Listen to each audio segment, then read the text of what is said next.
Alright, so dating in Dubai. It's wild. Endless swipes, every nationality you can imagine, but it's not all fun.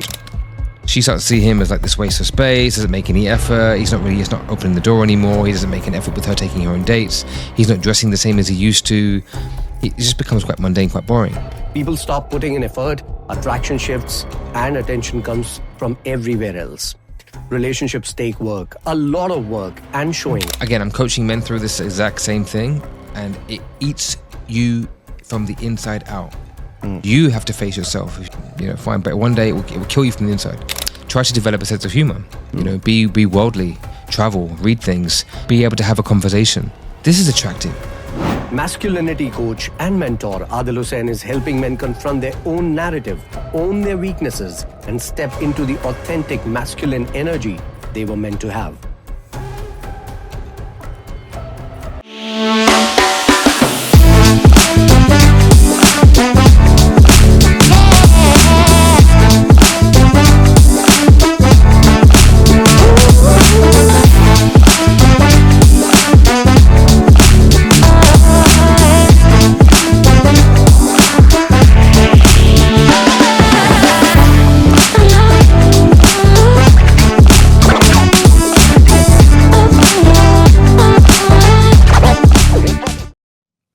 There is a rise of, obviously, people that come here are already in relationships. There is the thing, I have needs and I need to get it met. It doesn't make it okay, but I can understand why that would happen. But one of the key reasons I see infidelity happen, Dubai is a very special case, but it's when the polarity between a man and wife changes, or a husband and a boyfriend, girlfriend changes. Polarity, I mean, man is in his masculine at the beginning. She thinks, oh my God, he's amazing, he's the best. Guy thinks that woman is in the feminine. Oh my God, she's amazing. She's so feminine and soft and so cute and cuddly and like, oh my God, she gives me all this attention. And then over time, this starts to shift. She starts to see him as like this waste of space, doesn't make any effort. He's not opening the door anymore. He doesn't make an effort with her taking her on dates. He's not dressing the same as he used to. It just becomes quite mundane, quite boring. Now, the partner's being seen as, okay, now he's seeing her as, okay, well, she's always nagging, always having a go at me, very much in her masculine. So the polarity changes. The man becomes more feminine, the woman becomes more masculine. That is not attractive. So what happened? This man goes to work. In the office, he's seen as the guy. And ladies at work think he's the most amazing, compliments him, like shows him a lot of attention, affection. He's thinking, I don't get this at home. So now he feels like he's in his masculine in the office and he's getting what he needs. So what's going to happen? He's likely to go out there and, this woman in the office doesn't know that he leaves the socks on the floor and, he doesn't tidy up after himself. So he's seen as the best man. So this is why cheating happens. So what's your solution to that? We need to make more effort in our relationships. Going back to emotional intelligence, a man needs to understand, what am I doing to contribute to the demise of this relationship? How am I making it so that my partner is now behaving more masculine? What is my part to play in this? Am I providing that safety, that security, that emotional safety for her to just let go, to relax? Or am I giving her stress by not being able to make decisions? I'm not leading the family. I'm not leading her. I'm making impulse decisions. She feels like she can't trust me, not just because of infidelity, but trust his word, trust his decisions, trust his leadership, trust his guidance. If she can't trust these things, she's going to nag at you about the socks. If you're providing the safety, the security, like all of the good stuff, making her feel like a woman and taking care of her and still complimenting her, making her feel like all gooey and mushy like you did at the beginning, she will do whatever you need her to do. That is my experience. From a man's perspective, what changes can a woman bring about in this same relationship? Nurture, be kind, offer that, like, show that respect, that you still respect him.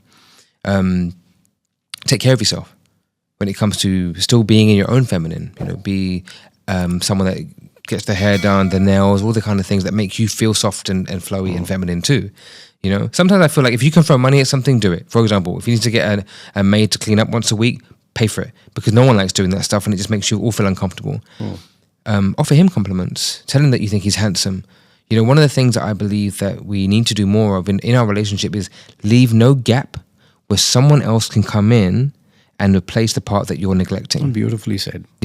So for my wife, I want to be like the funny guy. I want to be the strong one. I want to be the one that compliments her. I want her to feel safe around me. Like I want to be everything. I want to be everything. I don't want anyone else to come in and drop her compliments and she's like, oh wow, it's been a while since my husband complimented me. No, me. I want that to be me. And as a lady, I want you to be the one that's giving him everything that he needs too, so that no one else can come in and be like, no, I get that from my wife. Like, get away from me, wear this ring with pride. So I think we just need to take better care of each other's hearts. So if I summarize this, appreciation is very, very important. Appreciation, like respect, outward expression of love. Learn each other's love languages. You don't know what love languages are? Yeah, learn them. Yeah. How does she or how does he feel the most loved? Men, we love physical touch most of the time. We love physical touch. I agree. Yeah, the odd word of affirmation, make us feel a little bit like the guy. We feel it like, oh, really? Thanks. It's my bicep. Oh, Yeah, nice. Seriously. And that one compliment can last a whole week. Like we're just absolutely. You'll end up smiling even at your workplace like a fool. Like a fool. Randomly, you just why are you smiling? And you also want that from that one woman, right? Yeah. Your wife. Yeah. Your lady. 100%. Like and if you're a lady watching this and you're with your man, support him on his crazy ideas and his ventures, and inspire him. A good woman can really turn a man into like the man. I agree. Be his number one fan. So we were talking about the fact that you grew up in London in a Desi family. Your mother was an Indian. Yeah. Your father was a Pakistani. Yeah. And then you were not an Indian, not a Pakistani, not a Londoner. How was it growing up, and how did you decide to be a man coach? That's like a 30-year span. Okay, I'll just summarize it. Honestly, I had a huge identity crisis growing up. I grew up in Southeast London, which is predominantly white, and I faced bullying through racism. I didn't really feel connected to my family's culture, Indian or Pakistani. I can't speak the languages. I was never taught. So to the Indian people at school, for example, I was bullied by them because they were like, what is this? Who's this kid? This coconut. And then the white kids saw me as brown. And so I got bullied for that. And I was mentioning to you earlier that it's only really been here. I've only been here 5 years, but here is where I feel most connected to my culture. And also, because I never felt Desi in any way whatsoever, I always felt like I would never be with a Desi woman. I never felt Pakistani enough, Muslim enough, brown enough, Asian enough, Desi enough to be with someone like that. I was like, who will I ever meet that's just like me? The right balance of all the weird and wonderful things. So I always dated people from all around the world, and it's so ironic that actually we done full circle and I meet someone from Southeast London who's Pakistani and has the right level of mismatch everything just as me. She's a bit more cultured than me, which I'm actually like grateful for, but she's just my exact equal and opposite, it's beautiful. But you can imagine what that did to me as a kid, like really affecting my confidence. I didn't feel connected. I would sit with my family and they're all speaking Urdu or the Gujarati with my mum's side, and I'm just smiling. I didn't feel that connection. After a while though, I found my way. I found who I was. And the reason why, like years and years later, going through my own growth of just being this insecure, lacked confidence. I didn't look like this before. I was very chubby. I was maybe 100 kilos, and I wasn't the man that women picked. I was the friend. So that would do a lot to a man. But a young boy, all he wants is just to date and meet girls and want girls to like him, And there was one day where I faced a rejection by a girl that I liked, and it made me hit the gym. I was like, I need to go to the gym. I can't live like this anymore. She liked this other guy because he had biceps and a six-pack. And I was like, it's time. So I went to the gym and changed my whole life, and I'm so grateful. And then I shaved my head, and suddenly my look became quite ambiguous. I no longer looked typically Asian. I looked some like, I don't know where this guy's from. Dwayne Johnson. Like, you can tell me as much as you want. I love it every single time. But my look changed. But because then I got an influx of all this attention and everything, then I just wanted more. I wanted more and more attention from everyone, And that turned me into quite a bit toxic, in my opinion. Like, I did become this guy that felt like the more girls that he could be with or chat to, it made me feel more like a man, which I now know not to be the case and doesn't really define any man whatsoever. The reason why I became a men's coach, because my government job was my life. I worked for the British government, and which is a complete stark difference to what I do now. There was a day where I got kicked out of the family home by my mum. Told me to leave, just through issues that were going on at home, and she said, "Go away. You disrespected me. I need you to leave." And that was quite hard to deal with. I wanted to leave. I should have left when I was 18. That's another thing about being a man. Leave home as early as possible. Go become your own man. But for some reason, I just felt like I had to be at home for that long. And when I left home, around that same time, my girlfriend found out I cheated on her. And so 2 women in my life were not happy with me. I was like, this is my fault. Like, I need to do something about this. So I went on a retreat to Morocco, to Tagazout, this little town. And it was a yoga and surfing retreat. And while I was there, I met a Reiki healer. I didn't know what Reiki was, but I thought, I'm desperate. I need some help. And during a Reiki session, which was quite verbal, she got me to understand that the reason why I was the way I was because of my relationship with my mum, which blew my mind, but made so much sense. All I wanted was love. And because all I wanted was love, I didn't know how to talk about it. And I kept all of my emotions inside because masculinity. I kept all of my emotions inside with this angry man. I didn't learn how to express myself. I didn't know how to ask for what I needed. I didn't know that I had to deal with these shadows. And so I looked for love in all the women. I didn't deal with anything. I just put a plaster over everything. I didn't look at the root. As soon as I recognized this problem, I was like, wow, okay, I know where to start. And another thing I realized was that if all I wanted was love, I just need to be more loving. If my mum, let me go be more loving to my mum. She's done the best she could. Instead of blaming my mum for anything, let me just take responsibility and go and give more love. From that day, I went home. I broke up with my girlfriend and I started working on myself. And by working on myself, I looked at my shadows. I started working with a men's coach, a masculinity coach, a therapist, and I joined a men's circle. A men's circle. I was like, this was the most intense thing I've ever done in my life. 8 men every Wednesday evening on a Zoom call, just calling each other out on your shit. Literally. Like pushing buttons. Why are you like this? What is this? Where does this come from? And I'm sweating during these conversations because I was exposing so much of myself and being exposed at the same time. But this is exactly what we need as men. Stop talking to women about your problems and speak to men. And when this was happening, I realized that this is what I want to do. I want to help men become better men. And I want to build my own men's group. I want to build my own men's circle, which I did. It's called the Man Cave Project right here in Dubai. And I want to help men become better men. Help men be more honest with themselves and be a man of integrity. And it starts from here first with me. And then I see what happens next. And that's what I do. We've talked about infidelity quite a lot today. So once trust is broken, how do you rebuild it? Oh man, it's so hard. You got to be the example of it every single day. You got to, first of all, trust yourself. You got to make sure that you're doing everything you can to show that other person that you are worthy of trust and just be prepared to put in the work. And that might mean that you're going to hear about it for the next year or 2 years of your life. For the person that has been cheated on, if you're willing to take this person back, you have to at some point learn to let it go so that you can let your love grow again. Go get some help, go seek therapy together and look at why did this happen in the first place and see where you are both mutually responsible, because it isn't just about the person that cheated. Yes, it can be, but there's something that you can both do together. But if you're willing to go through this together, go through it together. You have to go back to being that team. Otherwise, you're going to forever hold, this person accountable and treat them like, it's your fault, it's your problem. It's not going to work. A relationship can be repaired, but you both have to want it. And you both have to do the work. It isn't just about the person that caused infidelity. It's tough. I'm coaching a few couples and a few of my friends through this stuff right now. It is hard work. I did not go back and try to repair my relationship with my ex-girlfriend. I just moved on and just thought, you know what? Let me just develop myself. She'll move on. That is the way it is. But I was not prepared to do that. And that's just me owning up to that. I was not. And now I feel like I'm a much better man for it. I've grown so much, and I really feel like I've been through so many different things, from dealing with alcohol to depression, suicidal thoughts, infidelity. I've been through so much stuff, lack of confidence, and I've come out the other side. And that's why I feel like I'm not someone that's just like picked up a coaching book and tried to coach people. I've been through like life so that I can be life coach. I've developed my own masculinity so I can talk to men about being more masculine. All of it. And I think that's what we need more in this world is to be the example. But you have to be willing to go through the fire, go through the pain and come out the other side. What do you think makes men more attractive other than looks and money?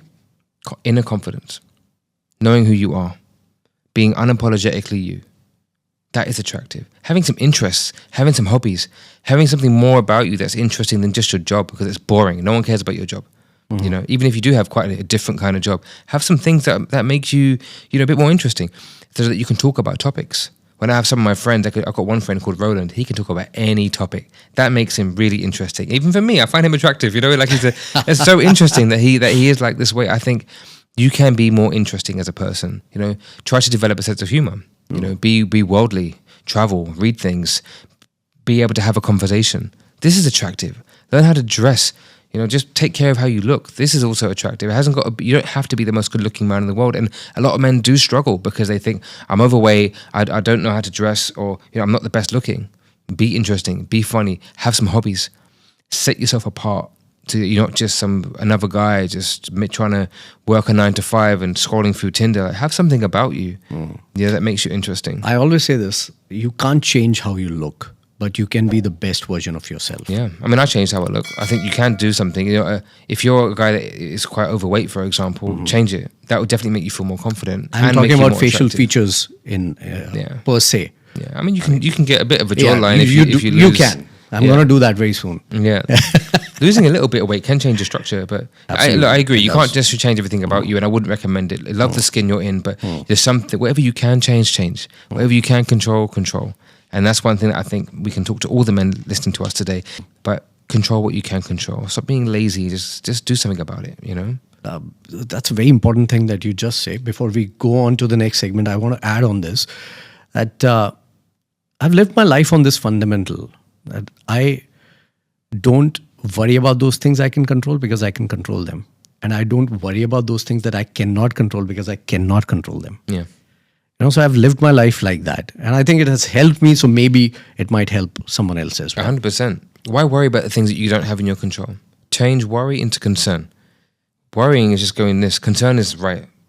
What do I need to do about this? Yeah, of course. Most men don't have that place where they can just talk to someone. And I wanted to create a space where we could just do that. And that's why I'm doing this, because it is for every guy. It's not some special scenario where we help men. There is therapy for those that really, really need it.